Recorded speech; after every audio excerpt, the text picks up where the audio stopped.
Okay, so, anyone who's seen a picture of the pyramids, I mean, you look out, there's a desert, and then boom, these incredible, impossible shapes just rising up. They've stood there for thousands of years, and you've just got to wonder, right, how? How in the world did they do it? How do you build something that massive, so precise, so long ago? Yeah, I think it's a question that kind of gets at the heart of what fascinates us about the ancient world because these pyramids are more than just big piles of rock, right? They really speak to a level of engineering, organization, and frankly, just pure human effort that's hard for us to even grasp today.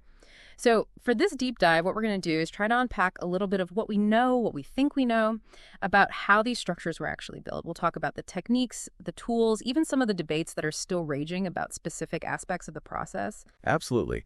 And one thing I think we should probably get out of the way right up front is that when we say the pyramids, it's easy to kind of lump them all together. But the reality is that the construction methods they used evolved over time. Those really early pyramids, the giants of the Old Kingdom, well, they were built quite differently from the ones that came later. And those shifts, those changes in approach, give us some really interesting clues about how they were thinking, how the technology developed. That's a really good point. For example, the core material itself changed. Those early pyramids, the ones that probably spring to mind first for most people, they're mostly made of solid stone. Limestone primarily, quarried nearby. But if you jump ahead to the Middle Kingdom, you start seeing more pyramids that have mud brick cores. They'd still face those with limestone, but the internal structure was different. And that shift from all stone to a kind of composite material, it had a huge impact on how well those structures have survived to this day. The earlier all stone ones are in much better shape, generally speaking. Right, makes sense. Stronger material, built to last. Now, another image that I think a lot of us probably have in our heads when we think about pyramid construction is, well, slaves. Endless lines of people toiling under the whip, right? But the truth about who built these monuments is actually pretty different from that old stereotype. Oh, yeah, absolutely. The idea of massive slave labor, it's really more of a Hollywood invention than historical reality, at least when it comes to the pyramids. The archaeological evidence, particularly from the sites around the Giza pyramids, the worker cemeteries, the settlements, paints a very different picture. What we're seeing is evidence of a skilled workforce, tens of thousands of people, organized into teams, crews. These people were housed, they were fed, there's evidence that they were paid for their labor. So it's much more likely that this was viewed as a national project, something people contributed to, maybe even as a kind of civic duty or tax payment. And later on, in some periods, there's even evidence that they brought in workers from other regions, almost like specialized contractors, you might say. So, much more complex than that simple image of forced labor. Okay, so we've got these amazing structures, shrouded in mystery, a little bit of controversy about who built them. It's probably not surprising that there are a lot of, let's call them alternative theories about how they were built, too. Yeah. Everything from ancient aliens to lost super technologies. And we'll leave those for another day. But for our deep dive here, we're going to be sticking to explanations that are grounded in, well, evidence. What does science tell us? What does history tell us? What's plausible based on what we can actually observe and test? Exactly. We're going to be digging into the historical accounts we have, the archaeological finds, even looking at how modern-day researchers have tried to recreate some of these building techniques. Okay, so let's go back to the beginning, way back. We have some early accounts from writers like Herodotus and Diodorus Siculus.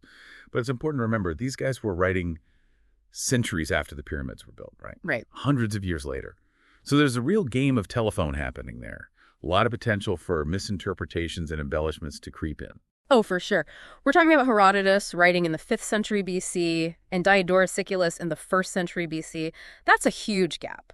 They're essentially trying to piece together stories based on what people were saying generations after the fact.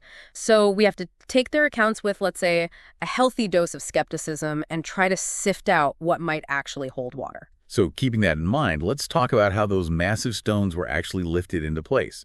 It's the question everyone asks, right? How did they do it? Yep. Herodotus, he actually describes this machine, sometimes called the Herodotus machine, for lifting the stones. What did he think was going on? Well, as he understood it, the pyramids were built in these steps, tiers, and they used short logs as levers to raise the stones from one level up to the next. Now, even Herodotus wasn't quite sure if they had just one lever they were moving around or multiple levers operating on each level. And he also thought they built the upper parts first and then kind of worked their way down, which we now know is the opposite of how it actually worked. So even back then, there was debate about the exact methods, but the focus was on this levering technology, even though his account had some pretty big inaccuracies, too. Yeah, it's so interesting to see these early attempts to explain something so mind-boggling. So that's Herodotus. What about Diodorus Siculus? What do you think was going on? Well, he mentions the stones being transported from this place he calls Arabia. Now, what he probably means is the quarry regions between the Nile and the Red Sea. Makes sense, right? You're not going to drag those massive blocks across the whole desert if you don't have to. Anyway, he seemed pretty convinced that they were using these earthen ramps to lift the stones. He even says that lifting machines weren't really a thing back then, which is a bit of a head scratcher considering the ingenuity we see elsewhere. And the thing that really gets me about his account is that he's amazed that there's no trace of these massive ramps or even the tools they used left behind. He even jokes that it's almost as if the gods just plopped the pyramids down there, fully formed. And he throws out this just enormous number for the workforce, 360,000 men working for 20 years straight. Whoa, that's a lot of people. And the fact that he couldn't find any trace of these supposedly massive ramps, that really makes you think, right, if they were as big and elaborate as he imagined, where did they go? It's one of those things that fuels the mystery. Mhm. And of course, the big problem with any ramp theory is, well, how do you build a ramp big enough to get to the top of something like the Great Pyramid? That's a ramp that would have to be bigger than most mountains. Yeah, it's a major logistical hurdle. And the fact that we haven't found archaeological evidence of ramps big enough to account for the full height of the biggest pyramids, that really suggests that while ramps were almost certainly used, they were probably just one part of a more complex system. Okay, so we've got these early ideas, some accurate, some way off. But let's talk about the pyramids themselves. What were they actually made of? And did that change over time, like you were saying earlier about those different construction phases? For those first big pyramids, we're talking 3rd through 5th dynasties, the bulk of the structure was built with locally quarried limestone. Pretty rough stuff, actually. But for that outer casing, the smooth, white layer you often see in pictures, they used a finer grade of limestone from Tura, that's near modern-day Cairo. And they also incorporated granite, specifically from Aswan, which is way down south, for certain features, like those portcullis stones that block the passages, the massive roofing slabs in the burial chambers, and sometimes even the outer casing. The Pyramid of Menkaure is a good example of that. Initially, they laid the stones in layers that sloped slightly inward, but they quickly realized that stacking them horizontally made for a much more stable structure. You can actually see that transition in the bent pyramid, which is thought to mark that shift in technique. Ah, so the bent pyramid isn't just a mistake.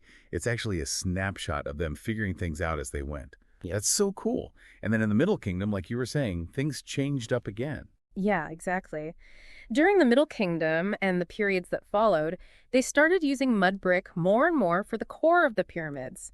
Then they'd cover that with a veneer of limestone to give it that finished look. Sometimes they even built these later pyramids right on top of natural hills. I mean, why do all that extra work hauling stone if you can just incorporate the landscape right?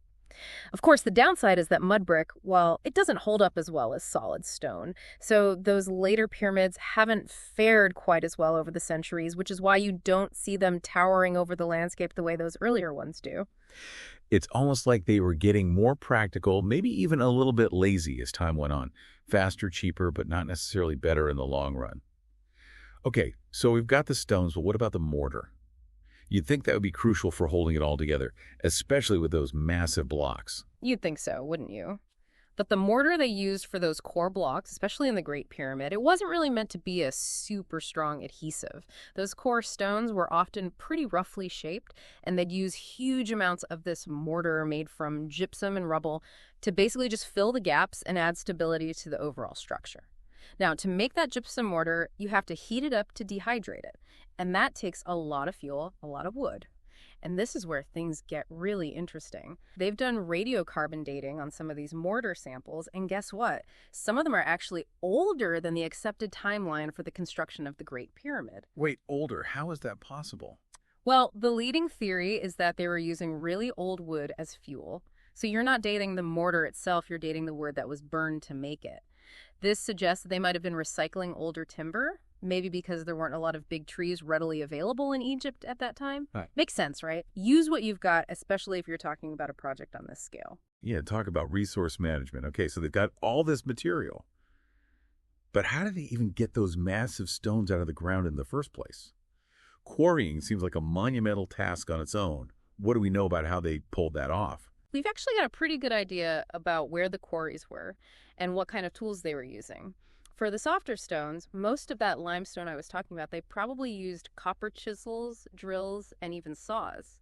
But for the really hard stuff, like the granite they brought all the way from Aswan, well, copper tools just wouldn't cut it, literally. For that, they had to use these more brute force methods, pounding the granite with even harder stones like dolerite to break it apart, drilling with abrasive materials like quartz sand, and even sawing, again using sand as an abrasive to grind through the stone.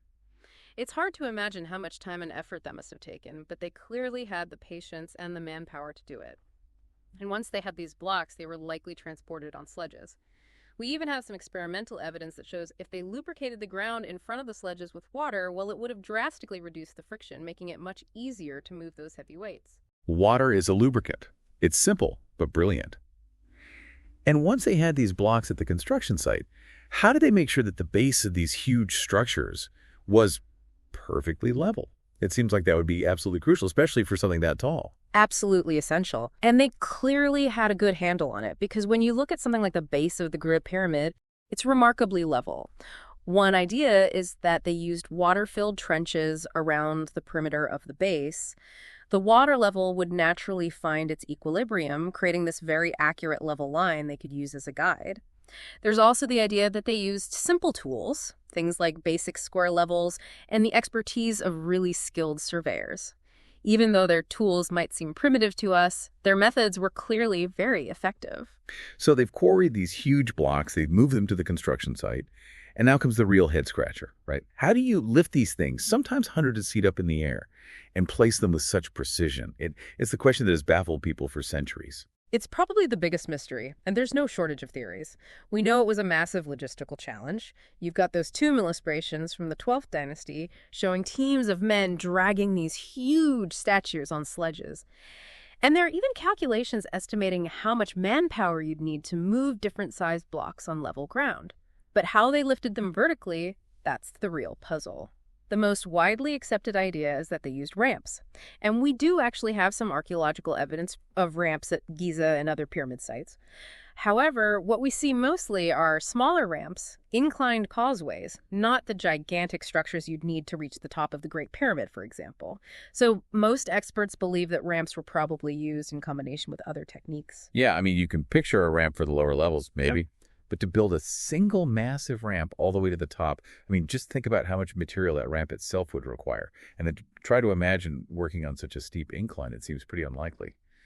So what are some of the other ramp designs that have been proposed? Well, there have been a lot of ideas thrown around. For a while, people thought maybe they built this huge straight ramp leading directly to the top.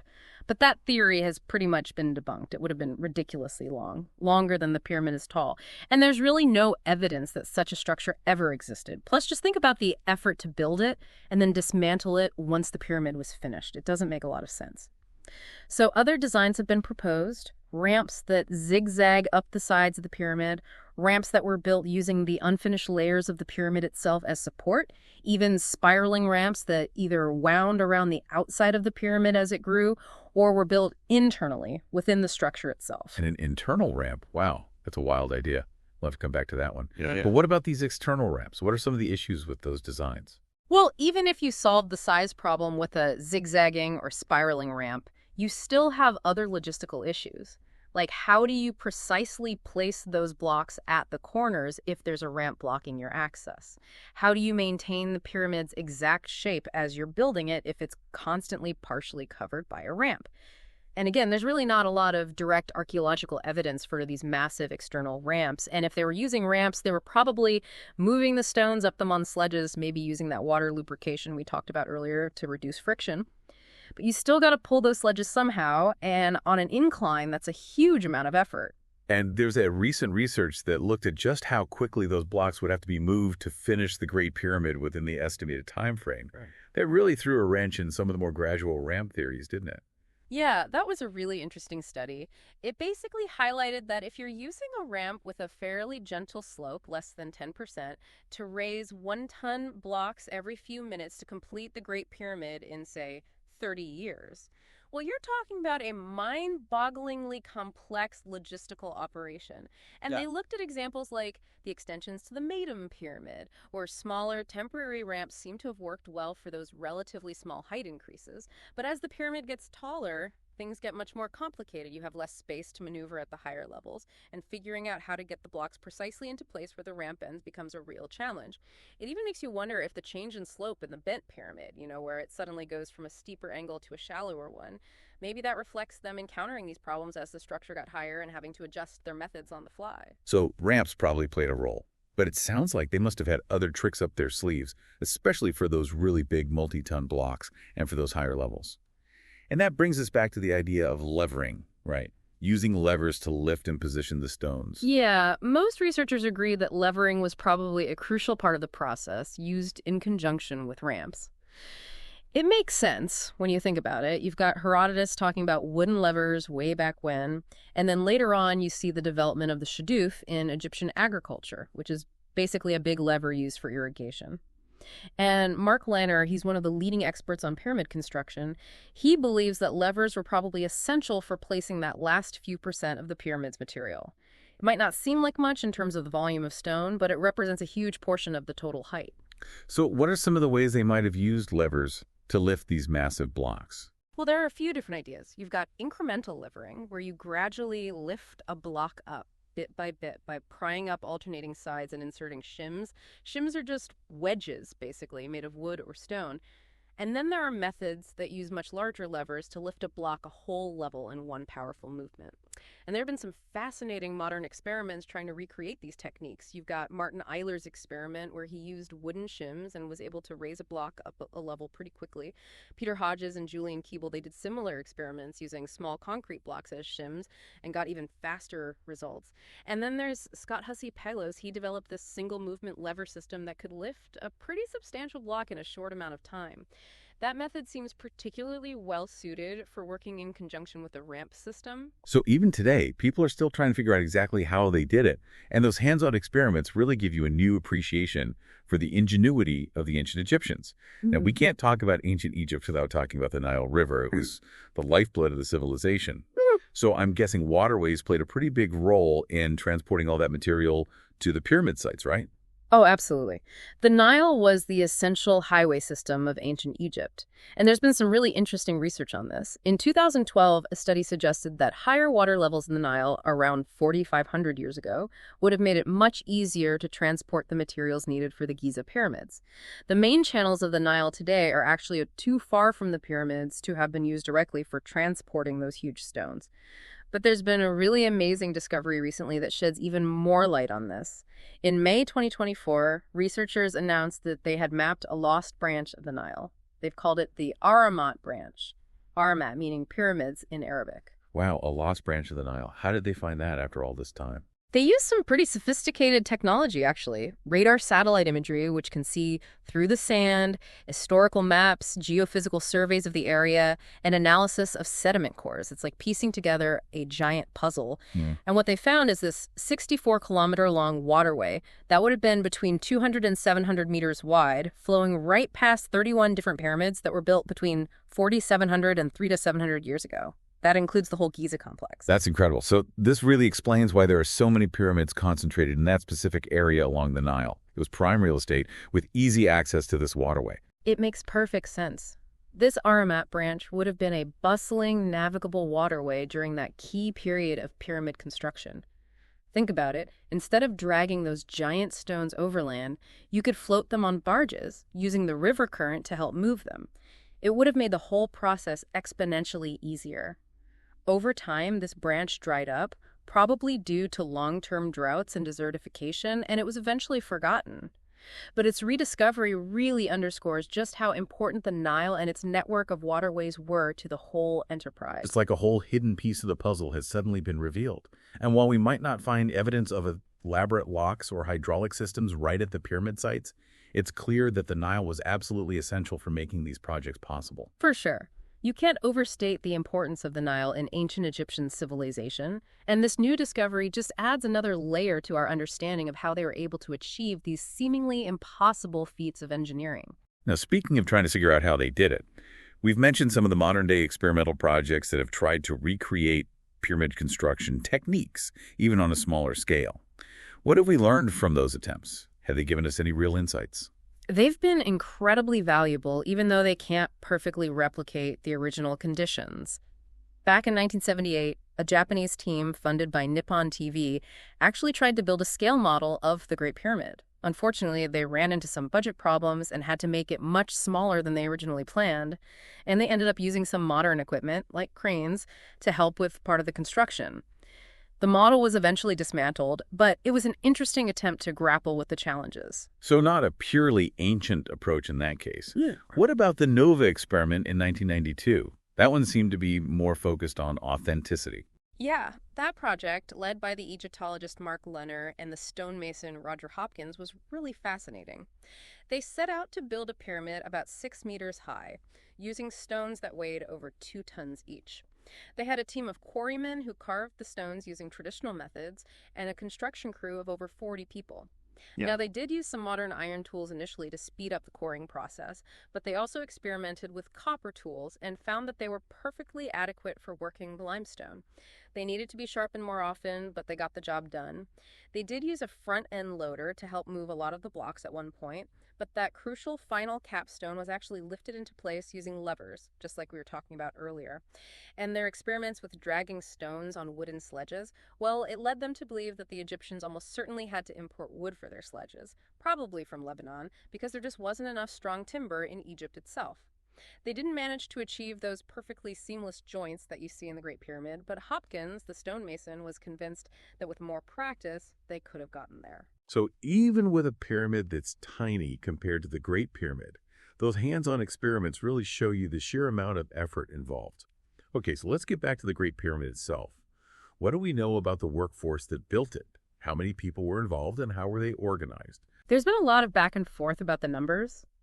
Some older estimates said it could have been tens of thousands of people, even as many as 50,000. But newer evidence suggests that the core group of skilled laborers might have been smaller, maybe around 5,000. These would have been the experts in quarrying, stone cutting, and construction, the folks who did the really specialized work. On top of that, you probably had a much larger group of people who worked in shifts, maybe for a few months at a time. This could have been a form of national service or even a way of paying taxes by working on the pyramid. These workers were housed and fed, given rations. There's even some thought that a portion of the workforce might have been volunteers, motivated by religious beliefs or a sense of duty to the pharaoh. And if you look at the tombs of the overseers and foremen, it's clear that the workforce was incredibly well organized, divided into crews, gangs, smaller units, each with their own leaders and specific tasks. It was a massive coordinated effort. It sounds almost like a giant ancient construction company. They had it down to a science. And how long do most researchers think it took to build the Great Pyramid? There's a really detailed study that used construction management principles to estimate the time frame, and they think that with an average workforce of around 14,500 people and maybe peaking at 40,000 during certain phases, they could have finished it in about 10 years. And remember, this is without using modern tools like pulleys or wheels or iron tools. This study estimates that they used around 2 million blocks, and that works out to an average placement rate of about 3 blocks every minute during a 10-hour workday. Dr. Craig Smith, one of the researchers on that project, he said it was absolutely mind-blowing to think about the logistics involved. They were achieving levels of accuracy that are comparable to modern construction in some respects, like the leveling of the base, and they did it all with what we consider to be pretty basic tools. It's a real testament to their ingenuity and skill. It's almost impossible to wrap your head around it. 2 million blocks. And those corbels weighed an average of 1.5 tons each. But some of those granite roof beams in the King's Chamber were up to 80 tons. It's just massive on every level. Right. And it's important to keep in mind that the Great Pyramid wasn't a solo project. The whole Giza Plateau, you've got the pyramids of Khafre and Menkaure, the Sphinx, all the temples, the boat pits, the causeways, that was all built in a pretty short time frame, probably less than 100 years, during the reigns of just 5 pharaohs. And that's not even counting other large pyramids that were built in the century before that. It was a period of just incredible monumental construction. A real building boom on an epic scale. And speaking of moving ridiculously heavy stones, there was a really cool discovery in 2018 at the Alabaster Quarry in Hatnub. I think it was a ramp system, right? Does that tell us anything about how they might have moved stones for the pyramids? Yeah, that was a pretty significant find. It's this 4,500-year-old ramp contraption with a central ramp and staircases on either side. And they think this was used to haul massive blocks of alabaster out of the quarry up some really steep slopes, like 20% grade or even steeper. One of the archaeologists who worked on the excavation, Yanis Gordon, he suggested that because this dates back to the reign of Khufu, the pharaoh who built the Great Pyramid, it shows that they had the technology to move huge weights up very steep inclines. So maybe they were using similar techniques or adaptations of them to build the pyramids. Yeah, maybe those gradual ramp theories aren't the whole story. They might have been able to handle much steeper angles than we thought. Okay, now there's one theory we haven't talked about yet that I find really fascinating, even if it's a bit controversial. It's Jean-Pierre Houdin's theory about an internal ramp within the Great Pyramid. It's a whole different way of thinking about how they might have built the upper levels, isn't it? It's a pretty radical idea. Houdin, he's an architect, and he came up with this theory that they built the first 30% of the pyramid, the lower levels, using a traditional external ramp. But then for the rest of it, he thinks they switched to an internal ramp, spiraling up within the structure of the pyramid itself. And he thinks the stones from that external ramp were then reused to build the higher levels, which might explain why we haven't found evidence of a really big external ramp. And he's actually created these really detailed computer models, CAD models, to test out his theory. So how would they have moved the blocks up this internal ramp? It seems like it would be super cramped inside the pyramid. Well, Houdin thinks there would have been these open notches at the corners where each section of the internal ramp turned. And he says they could have used temporary cranes, probably using a lever system, to lift and rotate the blocks, allowing a small team to then drag them along the next section of ramp. And get this, there actually is a notch in one of the places predicted by Houdin's model. And they've even found this previously overlooked chamber that might be the starting point of the internal ramp. There's even a story about a desert fox being seen coming out of that notch as if it had climbed up from inside the pyramid. That's a great visual.